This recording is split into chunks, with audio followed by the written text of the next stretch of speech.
When traveling in a foreign country, they might not speak the same language that you do at home, right? So it's gonna be difficult. And a lot of places do speak English. So if you know English, that could be helpful. Some places don't. And that's okay. Yet you're still gonna wanna connect with people, with locals especially. I mean, it helps you learn so much more. And people will be able to see the amount of effort that you put in, right? If you show more effort trying to communicate with people, they're gonna be more open and receptive. And also, there are some things you just need to get around. And if you don't speak the language, well, that's gonna suck. So here are 10 phrases that I think you should know in every language. And that just means a quick Google search before going, being like, these are what I need to know, and this is what I'm gonna use. If you do not have a SIM card or a way to translate, you're gonna need to know a lot more, because then you can't Google Translate to communicate with people. The most important phrase is where's the bathroom, because you're gonna need to use it, and you're gonna wanna know where it is. And if you have it committed to memory and you gotta go, you just be like, all right, ¿dónde está el baño? Very quick, very easy. It'll be committed to memory. If you really gotta go, not saying the extra 2 seconds to Google Translate. Well, I mean, I guess people can kind of tell when you're like, we gotta go, and then they'll point you in the right direction. But it's a good phrase to know. And on top of that, just where is in general is really good to know, right? Where is my hotel? Where is the subway? Where is a good place to eat? It'll be a lot easier just to know where is, and then you can base it off of there. And then it'll come back with memory. I mean, that's gonna be a go-to phrase.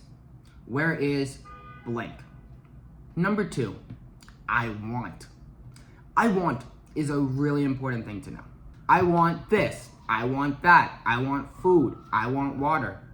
You're gonna want things in general. So if you can say I want, even if you don't know what you're looking for, you can go, I want, bam, that's simple. On the other hand, just as important, is that I don't want. I don't want this, I don't want that. Because people are gonna be trying to sell you things, give you things.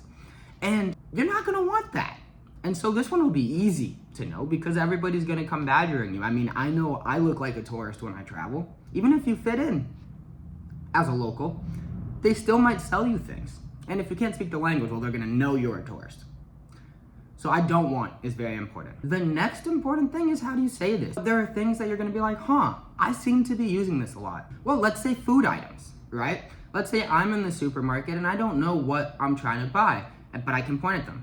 Well, how do I say that? How do I say carrots? Depending on the language, I mean, it might be easy, it might be difficult. Every single word, I mean, you might forget it when you ask them, but over time it'll come back. And so with foods, with places, it's really important. Next is how much is this?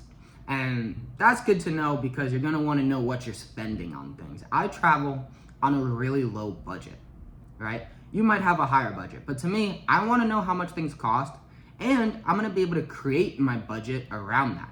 I'm gonna have more videos about creating a budget, so stay tuned.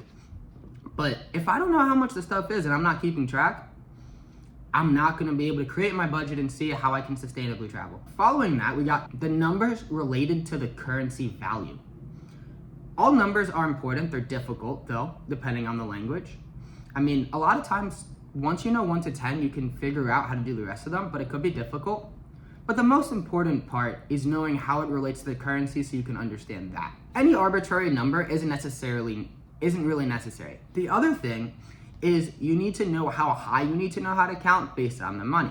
In Colombia, it's 4,000 pesos about, I think it's more now, to $1. So you're gonna have to count into the thousands, right? The currency comes in thousands and hundreds. And it would be like 1,200, 1,200. Let's say you go to another place that has even lower currency values. And then you're gonna need to know lower numbers. Maybe that's tens and hundreds. And it's just good to get an idea. And then when people start talking about thousands, that's gonna be difficult.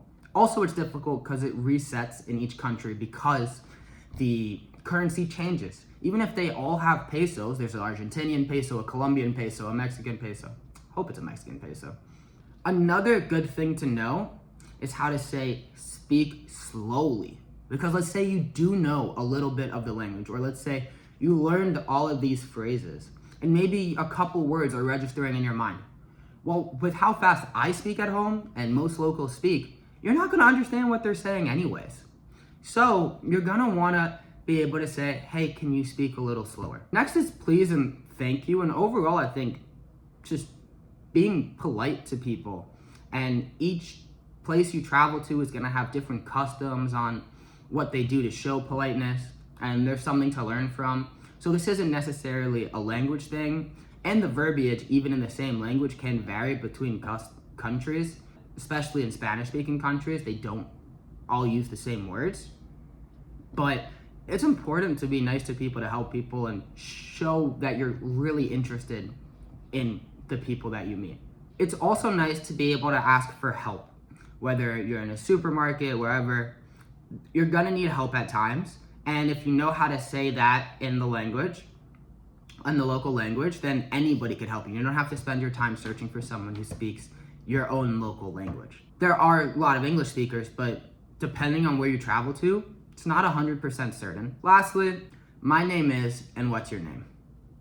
I travel to meet people, to explore with people, to really learn, and I'm very interested in the people that I meet. And something that's very important is your identity or their identity. I'm very bad with names. I'm not great at remembering the names. I'm trying to improve at that. But also, it is an important part of who you are. And so it is always nice when you're able to do this. Those are 10 phrases that you should try to look up before going to a new country. If you have a phone, you can Google Translate anything, but it's nice to have it committed to memory. Just a few these basic phrases. It might be more difficult depending on where you're traveling to, and if you don't speak any foreign language. But with time and the longer you spend there, it'll be good. Please, if you enjoyed this video, subscribe. I'm looking to get 10 subscribers. Woo! I'm at 8. Let's get to 10. That doesn't feel that hard. That's 2 more people. 10 subscribers. And I'm gonna put out a long form video every week of travel tips, and I'm gonna put out shorts. And if you have any phrases that you think would be useful for people to know, I mean, I don't know what you speak, what you think is important. Also, if you have any suggestions for me, please reach out. And if you've reached the end of this video somehow, I'd like to say thank you and leave a like and have the most beautiful, wonderful day.